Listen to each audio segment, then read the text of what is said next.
Hello students, welcome back. Welcome to the part 10 of chapter 2. पिछले part के अंदर हमने लाइन स्पेक्ट्रम ऑफ हाइड्रोजन किया था, जिसमें हमने बताया था कि जो एक्साइटेड हाइड्रोजन एटम होता है वो हमें अलग अलग लाइन सीरीज देता है, जिनको हमने अलग अलग लाइन सीरीज के नाम से या आप कह सकते हो स्पेक्ट्रम सीरीज के नाम से जाना था, जैसे लाइमन, बाल्मर, पासन, ब्रैकेट, फुंड। ये डिपेंड करता है कि जो इलेक्ट्रॉन है हाइड्रोजन एटम के अंदर वो excited state means energetic level से किस ग्राउंड लेवल में आता है उसके ऊपर डिपेंड करता है। और यहाँ पर हमने रिडबर्ग कांस्टेंट के बारे में भी बात किया था। रिडबर्ग एक साइंटिस्ट का नाम था जिनके नाम पर उस कांस्टेंट का नाम दिया गया, क्योंकि एक इन्होंने वैल्यू दी थी जिस वैल्यू को यूज़ करके हम अलग अलग एनर्जी लेवल्स में क्या कर सकते हैं, हम वेव नंबर फाइंड आउट कर सकते हैं। ठीक है, तो वेव नंबर और एनर्जी में रिलेशन भी हम बताएंगे। ठीक है, क्योंकि वेव नंबर जहाँ तक एनर्जी होती है उसको हम वेव नंबर के फॉर्म में नहीं, हम उसको जूल के फॉर्म में कैलकुलेट करते हैं। तो किसी भी वेव नंबर को जूल में कैसे कैलकुलेट कर सकते हैं, कैसे हम उसको उसमें कन्वर्ट कर सकते हैं, ये सारी चीज़ें हम करेंगे। तो इस वीडियो में हम करेंगे बोहर एटॉमिक मॉडल।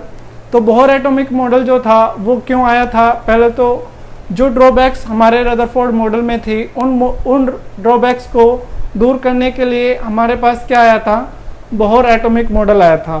तो बोहर ने क्या किया था, बोहर ने जो हाइड्रोजन का लाइन स्पेक्ट्रम था उसको यूज़ किया और प्लैंक की क्वांटम थ्योरी को यूज़ किया।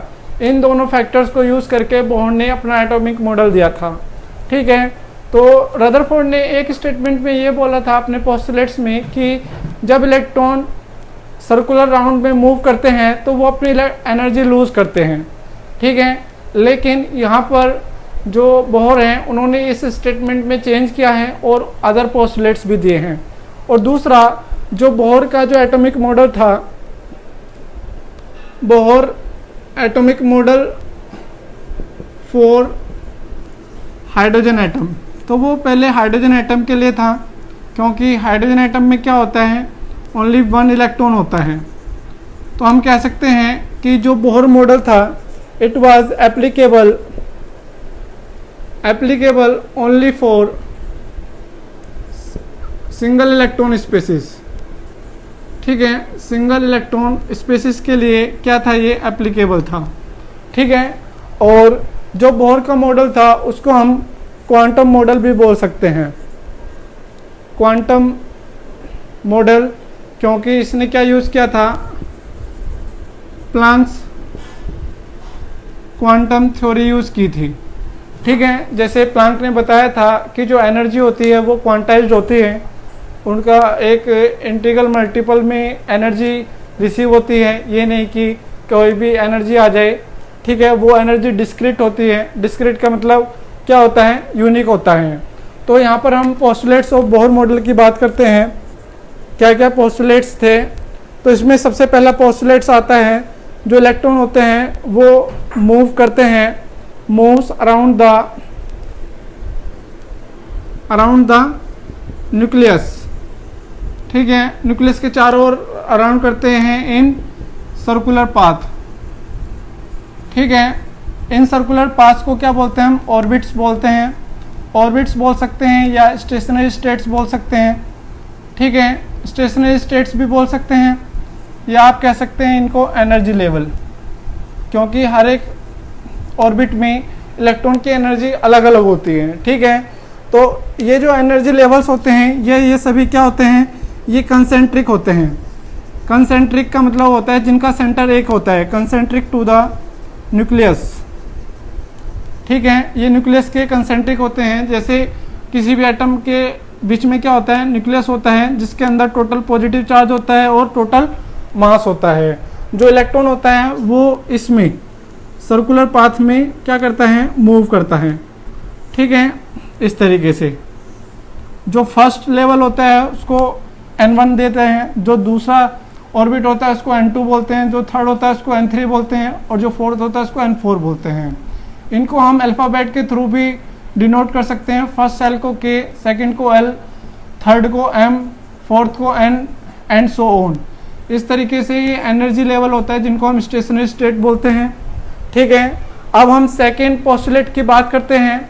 तो सेकेंड पोस्टुलेट ये बताया था कि जब इलेक्ट्रॉन मूव करता है इन ए स्टेशनरी स्टेट और orbit, they do not lose their energy, या टाइम के साथ इलेक्ट्रॉन की जो एनर्जी होती है किसी भी ऑर्बिट में वो चेंज नहीं होती है, इसलिए उनको एनर्जी स्टेट बोलते हैं या स्टेशनरी स्टेट क्यों बोलते हैं, क्योंकि जब इलेक्ट्रॉन मूव करता है ऑर्बिट में जो एनर्जी होती है इलेक्ट्रॉन की, that does not change with the time. आप कह सकते हैं कि ना तो इलेक्ट्रॉन की एनर्जी लूज होती है और ना ही वो गेन करता है। ठीक है, टाइम के साथ जो इलेक्ट्रॉन की एनर्जी होती है वो क्या रहती है, वो कांस्टेंट रहती है। तो सेकंड स्टेटमेंट में क्या बोला गया कि electron energy does not change with time. ठीक है, इन ए ऑर्बिट, किसी भी ऑर्बिट में जब कोई इलेक्ट्रॉन होता है तो उसमें क्या होता है, जो इलेक्ट्रॉन की एनर्जी होती है वो टाइम के साथ चेंज नहीं होती है। या आप कह सकते हैं जब तक एक इलेक्ट्रॉन एक ऑर्बिट में रहेगा ना तो वो इलेक्ट्रॉन अपनी एनर्जी लूज कर सकता है और ना ही गेन कर सकता है। ठीक है, तीसरा, जब कोई इलेक्ट्रॉन मूव करता है, मूव्स इन ए ऑर्बिट, तो उसका जो एंगुलर मोमेंट होता है, एंगुलर मोमेंटम, आपने ये एंगुलर मोमेंटम के बारे में आप फिजिक्स में पढ़ेंगे सर्कुलर मोशन में, सर्कुलर मोशन जो चैप्टर है उसके अंदर। तो MVR क्या है, ये एंगुलर मोमेंट होता है, एंगुलर मोमेंटम। तो angular momentum is equal to the integral multiple of NH/2π, जहाँ पर h क्या है, ये प्लैंक कांस्टेंट होता है। ठीक है, प्लैंक कांस्टेंट होता है, जो n होता है वो कोई भी इंटीजर होता है, 1 2 3। तो आप कह सकते हैं एंगुलर मोमेंटम इज क्वांटाइज्ड। ठीक है, ये क्वांटाइज्ड होता है या क्वांटाइजेशन ऑफ एंगुलर मोमेंटम होता है। तो जिन ऑर्बिटल के लिए एंगुलर मोमेंटम क्वांटाइज्ड होता है, सिर्फ उन्हीं ऑर्बिट में इलेक्ट्रॉन मूव कर सकता है। It was the one of the postulates of Bohr given for the atom of hydrogen. ठीक है, अब हम फोर्थ पोस्टुलेट की बात करते हैं कि जो इलेक्ट्रॉन होता है, इलेक्ट्रॉन में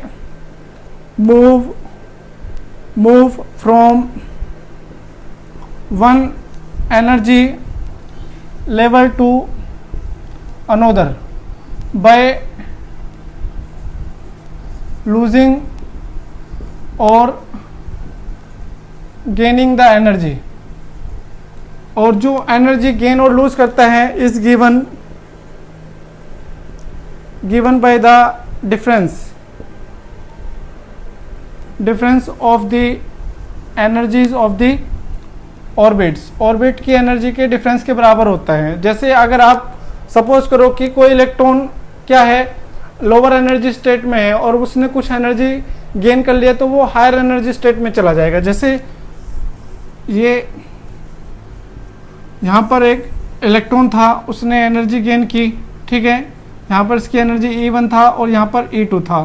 तो एब्जॉर्ब्ड एनर्जी जो होगी, absorbed energy delta E is equal to E2 minus E1, that will be is equal to h nu. इस तरीके से आप किस फ्रीक्वेंसी की या किस वेवलेंथ की रेडिएशन इसने एब्जॉर्ब की थी वो आप कैलकुलेट कर सकते हैं। या उसने कोई इलेक्ट्रॉन हायर एनर्जी लेवल में है, ठीक है, इस तरीके से। ठीक है, यहाँ पर कोई इलेक्ट्रॉन है, यहाँ पर इसकी एनर्जी E1 है और यहाँ पर E2 है। तो यहाँ पर जो रिलीज्ड एनर्जी है या आप कह सकते हैं इमिटेड एनर्जी है, उसको डेल्टा E को कैसे निकाल सकते हैं हम, E2 माइनस E1 करके। ठीक है, अब इनका जो साइन आएगा वो किस तरीके से आएगा वो हम बाद में बताएंगे। तो आपके पास चार पोस्टुलेट आ गए। पहला कि जो इलेक्ट्रॉन होता है वो सर्कुलर पाथ में क्या करता है, न्यूक्लियस के चारों ओर मूव करता है। इन सर्कुलर पाथ को हम ऑर्बिट बोलते हैं या स्टेशनरी स्टेट बोलते हैं। स्टेशनरी स्टेट को हम N1 N2 से डिनोट करते हैं या अल्फ़ाबेट KLMN से डिनोट करते हैं। ठीक है, और जितनी भी सर्कुलर ऑर्बिट्स होते हैं वो कंसेंट्रिक होते हैं।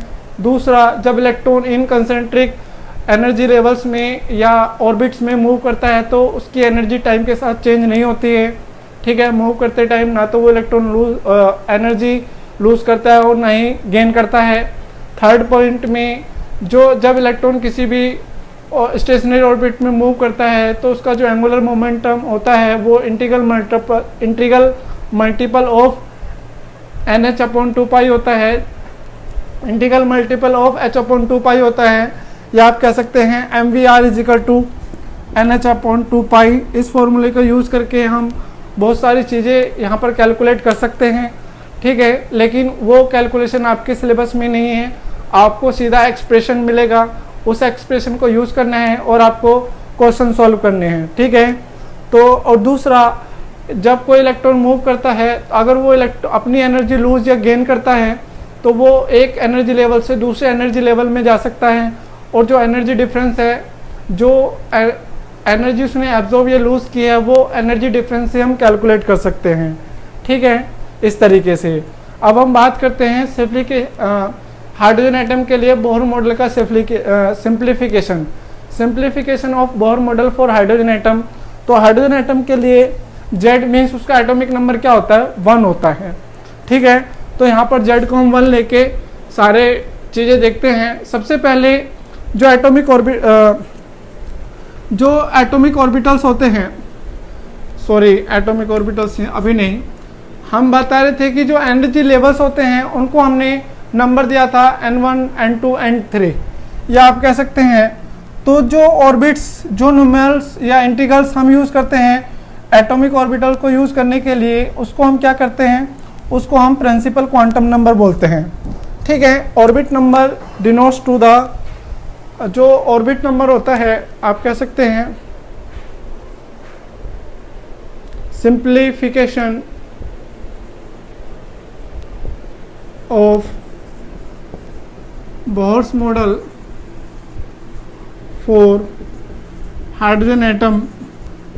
तो इसमें पहला पॉइंट क्या था, ए, कि जो n होता है N=1, 2, 3, 4 एनर्जी लेवल्स होते हैं,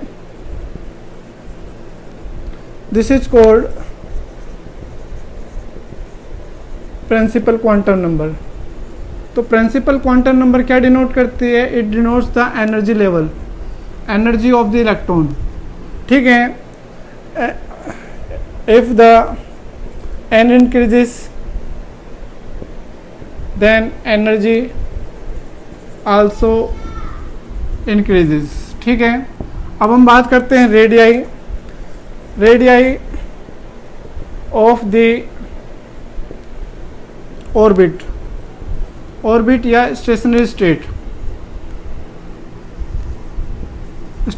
स्टेट की जो रेडियाई होती है उसको कैसे कैलकुलेट कर सकते हैं, Rn=A0n², जहाँ पर A0 की वैल्यू यहाँ पर हम pm में करेंगे इसको, pm का मतलब होता है पिकोमीटर। ठीक है, और 1 पिकोमीटर = क्या होता है, 10⁻⁻12 मीटर। ठीक है, तो ये कन्वर्जन फैक्टर आपको पता होना चाहिए। ठीक है, तो यहाँ पर आप अगर हम क्या करें, n की जगह हम A0 की वैल्यू होती है 52.9 pm। ठीक है, और n=1 ले लेते हैं तो R1 क्या आ जाएगा, A0 1 का स्क्वायर, या R1 52.9 pm। तो it is called Bohr orbit. ठीक है, बोहर ऑर्बिट किसको बोलते हैं हम, n=1 को बोहर ऑर्बिट बोला जाता है, और जिसकी रेडियस क्या होती है 52.9, and this is all for hydrogen atom. ठीक है, आया समझ में। अब हम बात करते हैं एनर्जी। जो एनर्जी होती है किसी भी ऑर्बिट के अंदर हाइड्रोजन एटम के लिए, वो हम कैलकुलेट कर सकते हैं En=-RH1/n², जहाँ पर RH क्या है, ये है रिडबर्ग कांस्टेंट।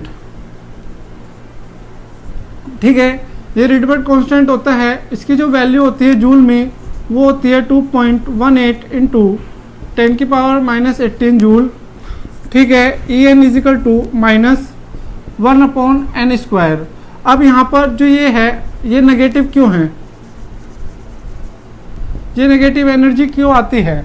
तो हमें पता है जैसे जैसे n की वैल्यू इन्फिनिट होती चली जाती है तो जो E इन्फिनिटिव है वो 0 हो जाती है। मतलब जब इलेक्ट्रॉन फार अवे होता है, far away from the nucleus, far away from the nucleus,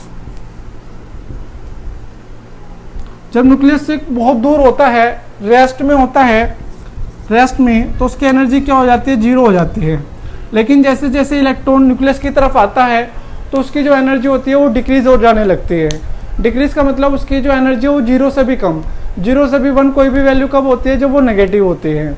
तो जैसे जैसे n डिक्रीज होता है, n डिक्रीज होता है तो क्या होता है, जो E की पावर है मीन्स एनर्जी है वो नेगेटिवली क्या होने लगती है, इंक्रीज होने लग जाती है। ठीक है, तो इसलिए अगर हम n इजिकल टू 1 लग देते हैं तो आपके पास आता है E1 इजिकल टू -2.18 इंटू 10 की power -18 joule. It is the most negative value. ठीक है, most negative value for hydrogen atom and this is called ground state.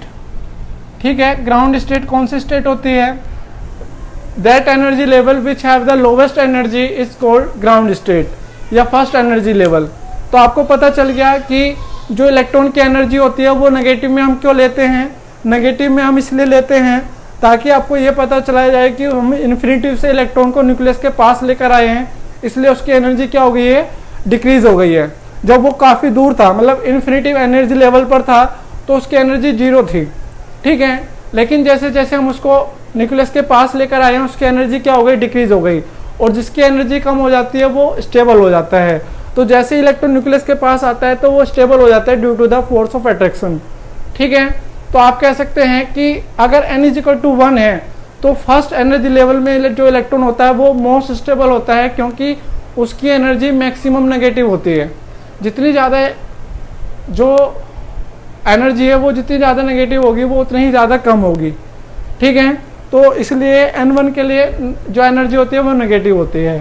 अब हम बात करते हैं डी ऑप्शन की, कि जो आपके पास क्या होता है, आप कह सकते हैं मीन्स अगर हम अदर स्पेसिस की बात करते हैं जिसमें सिंगल इलेक्ट्रॉन होता है, तो अदर स्पेसिस जो होते हैं जिनके अंदर सिर्फ सिंगल इलेक्ट्रॉन है, ऐसी स्पेसिस के लिए हम कैसे कर सकते हैं, उसके लिए हम एनर्जी रेडियस कैसे कैलकुलेट कर सकते हैं।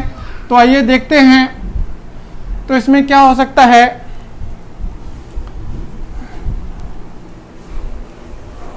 इसमें हम देखेंगे क्या हो सकता है, D option radii and energy for other than hydrogen atom having 1 electron. तो जैसे Li2 पॉजिटिव हो गया, He पॉजिटिव हो गया, Be3 पॉजिटिव हो गया, इन सब में क्या है, इलेक्ट्रॉन 1 है, इसमें भी 1 इलेक्ट्रॉन, इसमें भी 1 इलेक्ट्रॉन। ठीक है, सभी में एक एक इलेक्ट्रॉन है। तो ऐसी स्पीसीज के लिए क्या है, यहाँ पर एटॉमिक नंबर क्या है, 2 है, 3 है, 4 है। तो एटॉमिक नंबर तो चेंज हो गया।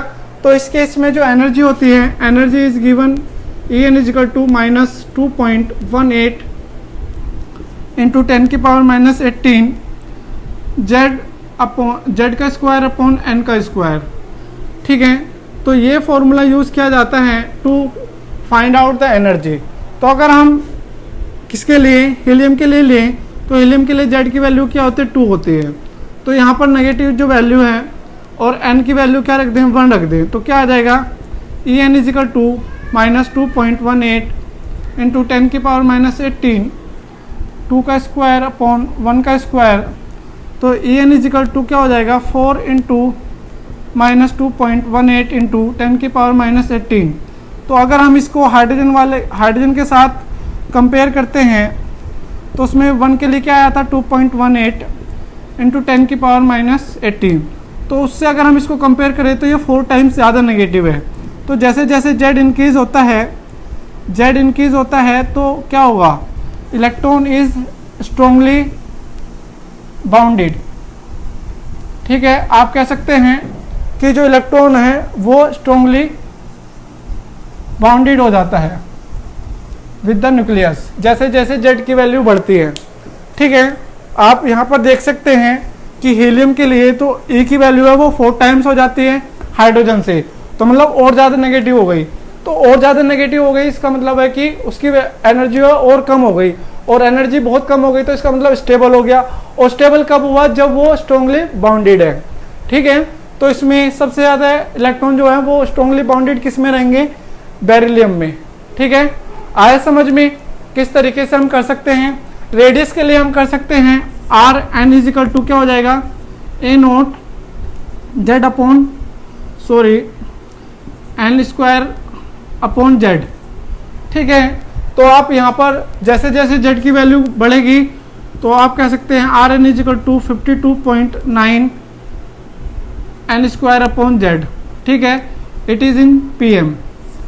तो जैसे जैसे जेड की वैल्यू बढ़ती है रेडियस क्या हो जाएगी, डिक्रीज हो जाएगी, decrease with increase in the Z. ठीक है, आया समझ में। इसमें आप वेलोसिटी भी कैलकुलेट कर सकते हैं। वेलोसिटी के लिए भी मैंने एक फॉर्मूला दिया था जिसमें हमने बताया था 6.288 है। ठीक है, 6.288 इंटू 10 की पावर 6 है। उसमें उस वैल्यू को पुट करके अगर हमें इस तरीके के मतलब ई में हम वेलोसिटी भी कैलकुलेट कर सकते हैं। Velocity is equal to given by एक कांस्टेंट दे रखा है 6.288 करके है 6 इंटू जेड अपॉन एन। ठीक है, मीटर पर सेकंड में आप इसको कैलकुलेट कर सकते हैं। यहाँ पर भी जेड की वैल्यू जैसे जैसे बढ़ती है, ठीक है, उसमें भी वेलोसिटी वैसे वैसे बढ़ जाती है। ठीक है, तो इस तरीके से आप अलग अलग मतलब अदर स्पेसिस हैं जिसमें सिंगल इलेक्ट्रॉन है, उसके लिए भी हम एनर्जी कैलकुलेट कर सकते हैं। This were the simplification. तो ये जो फॉर्मूले हैं, एक तो ये वाला, एक ये फॉर्मूला है और एक ये फॉर्मूला है, ये सारे फॉर्मूले आपके यूज़ होंगे न्यूमेरिकल्स में। तो जो नेक्स्ट पार्ट होगा उसमें हम न्यूमेरिकल्स ही करेंगे। ठीक है, कि इसमें न्यूमेरिकल्स कैसे पूछे जाते हैं। ठीक है, मैं वो न्यूमेरिकल्स आपको दूंगा, वो आपको सॉल्व करने हैं। ठीक है, और उन न्यूमेरिकल्स के सॉल्यूशन हम यहाँ पर डिस्कस करेंगे। ठीक है, तो इस वीडियो में जो भी हमने टॉपिक पढ़ाए हैं, आज क्या पढ़ाए हैं, आज हमने बोहर एटॉमिक मॉडल के पोस्टुलेट्स बताए हैं और बोहर मॉडल का सिंप्लीफिकेशन क्या है हाइड्रोजन एटम के लिए और हाइड्रोजन जैसे ही सिंगल इलेक्ट्रॉनिक स्पेसिस के लिए जिसमें एक इलेक्ट्रॉन होता है, जैसे He positive, Li2 positive, Be3 positive, इन सभी में क्या है, एक एक इलेक्ट्रॉन है, लेकिन इनका जो एटॉमिक नंबर होता है वो चेंज होता है। एटॉमिक नंबर हीलियम का 2 होता है, लिथियम का 3 होता है, बेरिलियम का 4 होता है। ठीक है, जिसकी वजह से यहाँ पर एनर्जी भी चेंज हो जाती है by changing in the atomic number. ठीक है, तो हाइड्रोजन एटम अगर एक इलेक्ट्रॉन है किसमें, हीलियम एटम में, तो उसकी एनर्जी क्या हो जाती है, 4 टाइम्स कम हो जाती है फर्स्ट ऑर्बिट के लिए, n इज इक्वल टू 1 के लिए। ठीक है, आया समझ में। तो आज के लिए सिर्फ इतना ही। इस वीडियो को लाइक कीजिए, शेयर कीजिए, और अगर आपने हमारा चैनल सब्सक्राइब नहीं किया है तो चैनल सब्सक्राइब कीजिए ताकि आपको इसी तरीके से वीडियो मिलती रहे, और घर पर रहिए, सेफ रहिए। Thank you.